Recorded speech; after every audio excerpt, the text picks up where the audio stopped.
Terima kasih atas waktu dan kesempatan yang diberikan kepada kelompok kami. Di sini kami akan mempresentasikan hasil kerja kelompok kami dengan judul Anotasi Karya Ilmiah Skala Internasional Bagian Pengetahuan dan Metode.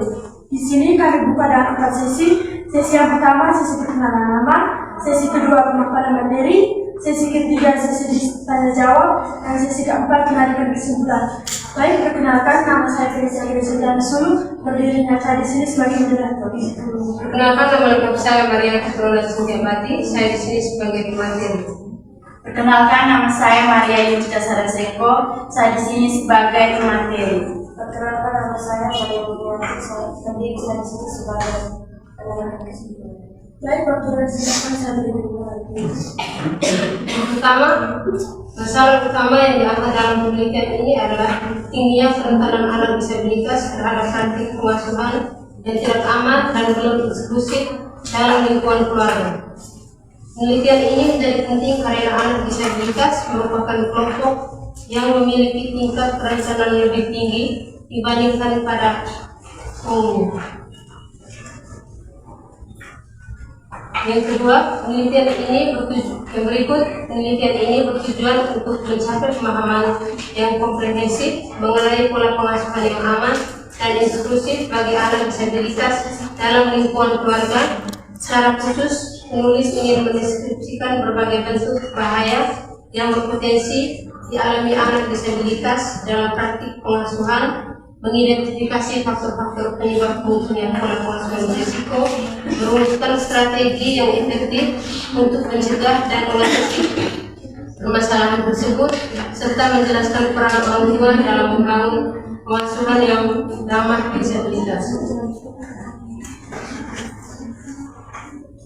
Berdasarkan tujuan tersebut, rumusan masalah dalam penelitian ini berfokus pada bagian kondisi pengasuhan anak disabilitas yang masih rentan terhadap berbagai bentuk bahaya dan tidak inklusifan, serta faktor-faktor apa saja yang mempengaruhi munculnya pola pengasuhan berisiko dalam keluarga.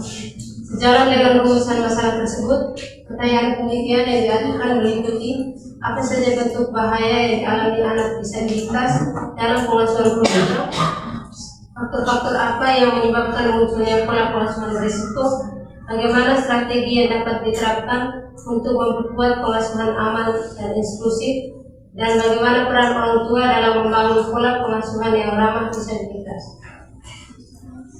Yang berikut, metode yang digunakan yaitu pendekatan kualitatif dengan jenis penelitian studi literatur. Pendekatan ini dipilih karena penelitian bertujuan untuk mengkaji secara mendalam berbagai konsep, teori, dan temuan empiris yang berkaitan dengan pola pengasuhan aman dan inklusif bagi anak disabilitas. Teknik analisis data yang digunakan yaitu analisis isi dengan cara mengelompokkan tema-tema utama yang ditemukan dalam literatur seperti bentuk bahaya dalam pengasuhan, faktor penyebab pengasuhan berisiko, strategi penguatan pengasuhan, dan peran orang tua. Yang berikut, temuan utama penelitian ini menunjukkan bahwa anak disabilitas menghadapi berbagai bentuk bahaya dalam praktik pengasuhan keluarga yang bersifat multidimensional, mencakup aspek fisik, psikologis, dan sosial. Adapun data atau fakta penting yang dihasilkan dalam penelitian ini antara lain menunjukkan bahwa anak disabilitas memiliki risiko tinggi, risiko 3 hingga 4 kali lebih besar mengalami kekerasan dibandingkan anak non-disabilitas, seperti pendidikan, kesehatan, dan perlindungan sosial yang secara langsung mengaruhi kualitas pengasuhan yang mereka terima.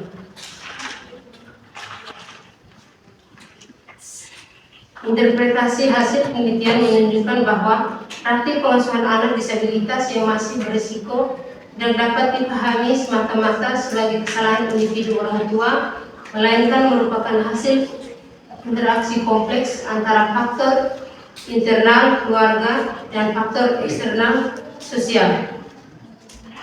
Hasil penelitian ini memiliki keterkaitan yang kuat dengan teori-teori perkembangan dan pengasuhan anak yang dikemukakan sebelumnya. Misalnya, konsep pola pengasuhan yang membedakan antara pola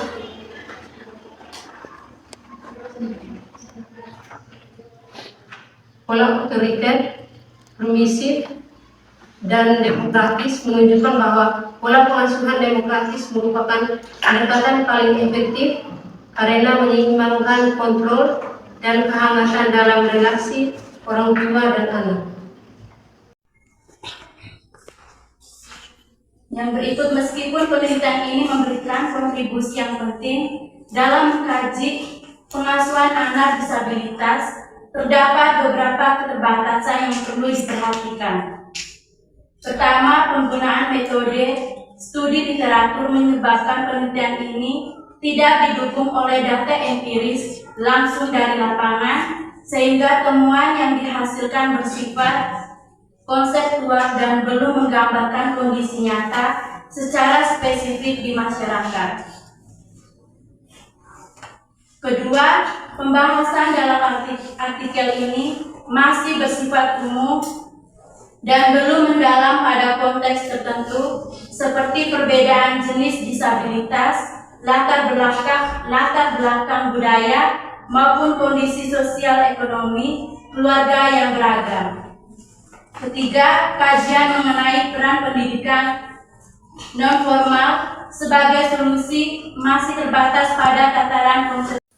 Yang berikut, penelitian ini memiliki relevansi yang sangat kuat dengan bidang studi pendidikan guru, pendidikan anak usia dini, khususnya dalam memahami kebutuhan dan karakteristik anak usia dini yang memiliki disabilitas dalam konteks PAUD. Guru dan hanya berperan sebagai pendidik, tetapi juga sebagai fasilitator yang mampu menciptakan lingkungan belajar yang aman, inklusif, dan responsif terhadap keberagaman anak. Aplikasi praktis, penelitian ini memberikan manfaat sebagai acuan dalam merancang program pembelajaran dan layanan pendidikan yang inklusif di lembaga PAUD.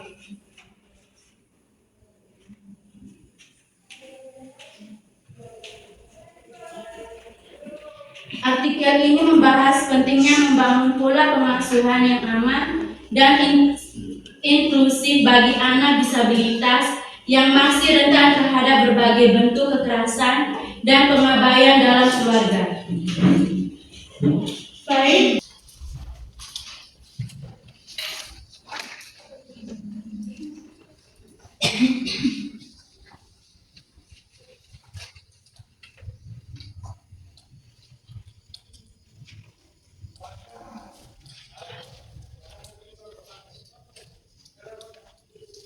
Mungkin teman-teman bertanya waktu kesempatan yang lebih.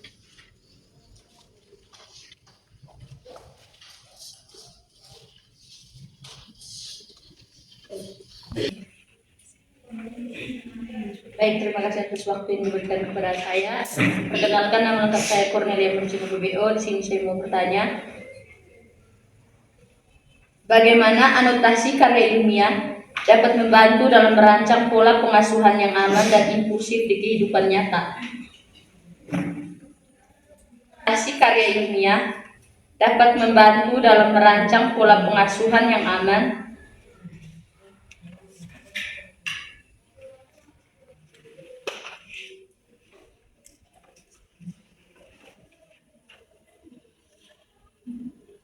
dan inklusif di kehidupan nyata. Aman dan inklusif di kehidupan nyata.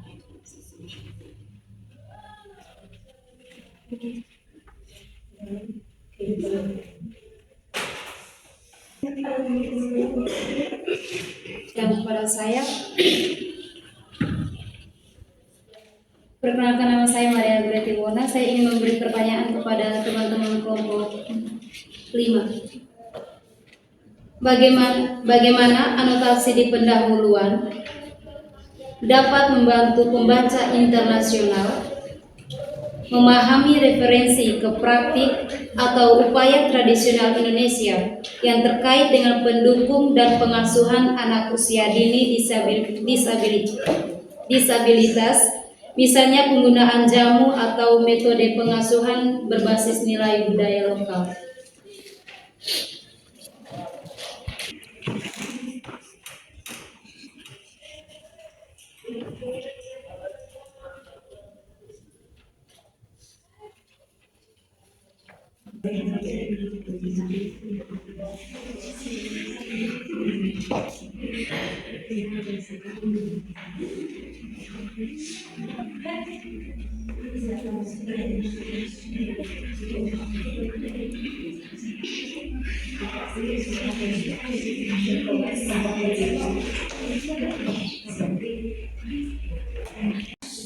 Baik, waktu dan kesempatan saya berikan kepada saya untuk menjawab pertanyaan dari peserta. Bagaimana anotasi karya ilmiah dapat membantu dalam merancang pola pengasuhan yang aman dan inklusif dalam kehidupan nyata? Yang pertama, membantu orang tua memahami anak. Yang kedua, membantu guru di sekolah PAUD. Misalnya, mengetahui cara mengajar anak dengan kemampuan yang berbeda.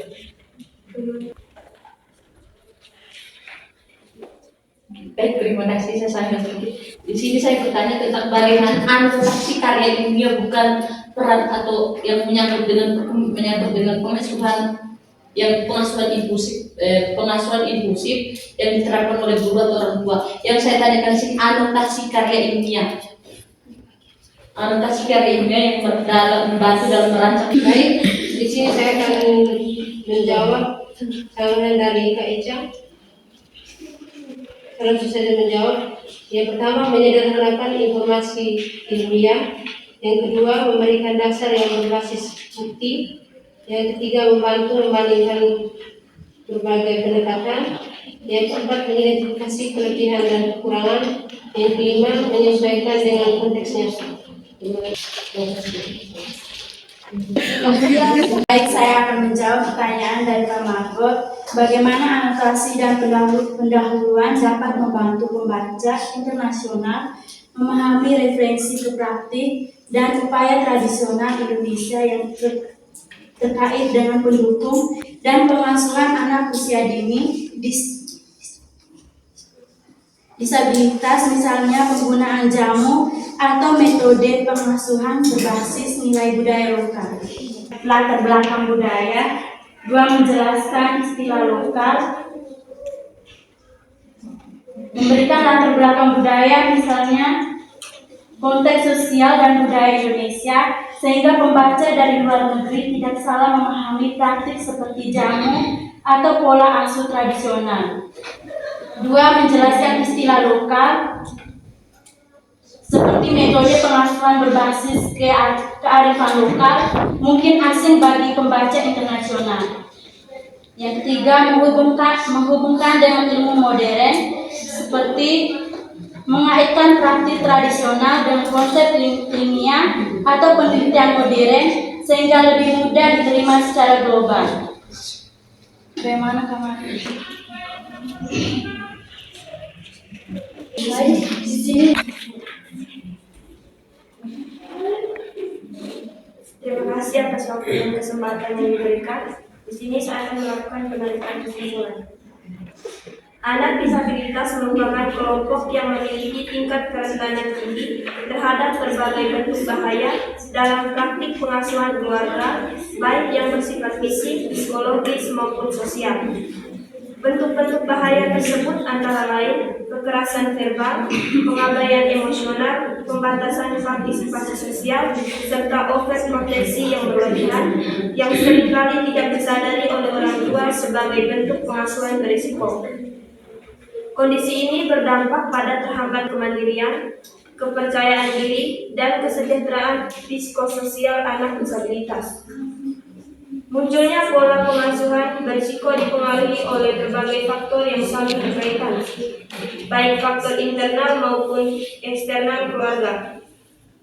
Faktor internal meliputi rendahnya pemahaman orang tua mengenai kebutuhan khusus anak serta tingginya tingkat. Sementara itu, faktor eksternal meliputi tekanan ekonomi, keterbatasan akses terhadap layanan pendukung, serta kuatnya stigma sosial terhadap disabilitas. Hal ini menunjukkan bahwa permasalahan pengasuhan anak disabilitas tidak hanya bersifat individual tetapi juga dipengaruhi oleh kondisi sosial dan struktural yang lebih luas. Baik, sekian saja hasil kerja dari kelompok kami. Terima kasih.